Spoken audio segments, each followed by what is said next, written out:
তারেক রহমান গদি ছাইড়া দেন। জনগণের সামনে আপনাদের মুনাফিকি চরিত্র স্পষ্ট হয়ে পড়েছে। গ্যাস দে, বিদ্যুৎ দে, নইলে গদি ছাইড়া দে। বাংলাদেশের আজাদী নিয়ে কোনো ছিনিমিনি খেলা চলবে না। এখন আমরা শুনতে পাচ্ছি বাংলাদেশে নাকি আপা টুপ করে ঢুকে পড়বে। আমরা বাইচা থাকতে আপা আসতে পারবো?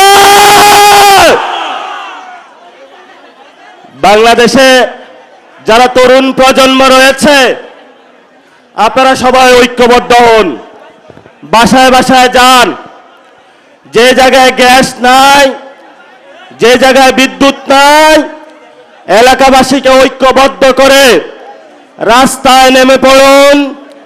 সরকার বলছে ভারত থেকে ডিজেল নিয়ে আসবে, তেল নিয়ে আসবে, ভারত আবার ইরান থেকে নিয়ে আসে। আমরা সরকারকে বলবো, সংসদে অনেক মিথ্যাচার করেছেন, জনগণের সামনে আপনাদের মুনাফিকি চরিত্র স্পষ্ট হয়ে পড়েছে। এখন হলো গদি আমাদের টান দেওয়ার সুযোগ এসেছে। আমরা স্পষ্ট জানিয়ে দিতে চাই, গ্যাস দে, বিদ্যুৎ দে, নইলে গদি ছাইড়া দে।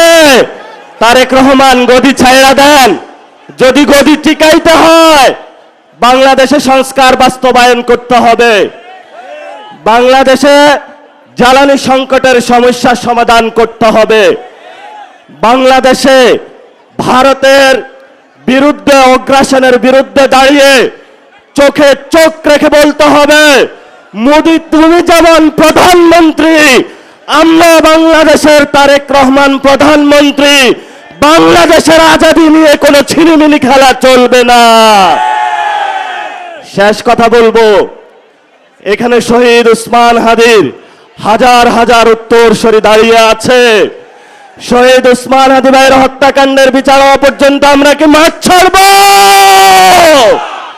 শহীদ ওসমান হাদি ভাইয়ের উত্তরসূরিরা কি ঘুমিয়ে আছে? আজাদীর লড়াই চলবে। সে লড়াই ঐক্যবদ্ধ হন।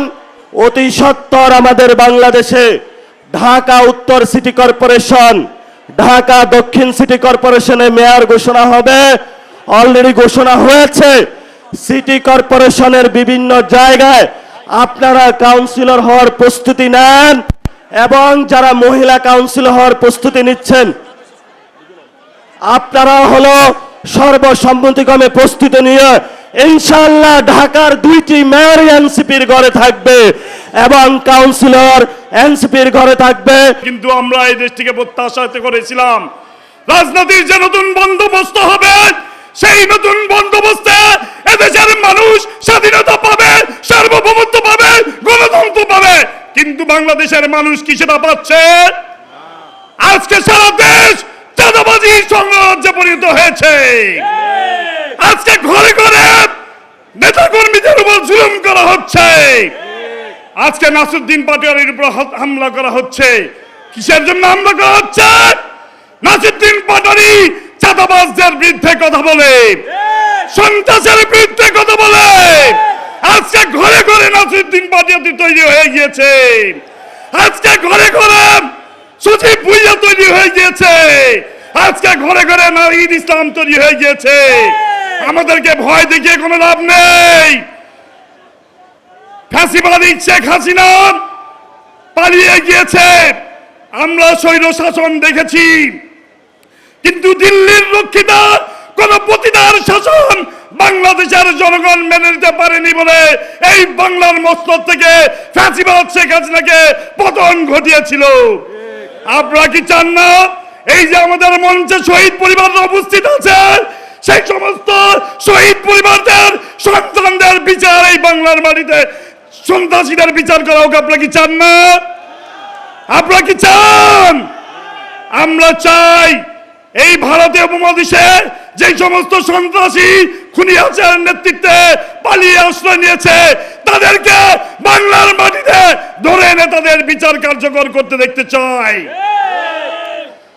আজকে কয়েকদিন আগে বিএনপির মহাসচিব একটি স্লোগান দিয়েছিল। সেই স্লোগানটা আপনারা আমার সাথে ধরেন। হ্যাঁ, ধরবেন? সবাই ধরবেন তো? গ্যাস নাই, বিদ্যুৎ নাই, এই সরকারের দরকার নাই। গ্যাস দে, পানি দে, নইলে গদি ছেড়ে দে। গ্যাস দে, বিদ্যুৎ দে, নইলে গদি ছেড়ে দে। গ্যাস দে, পানি দে, নইলে গদি ছেড়ে দে। এইটা কিন্তু আমার স্লোগান নয়। কিছুদিন আগে বিএনপির মহাসচিব এই স্লোগানটি দিয়েছেন ফ্যাসিবাদ খুনি হাসিনার বিরুদ্ধে।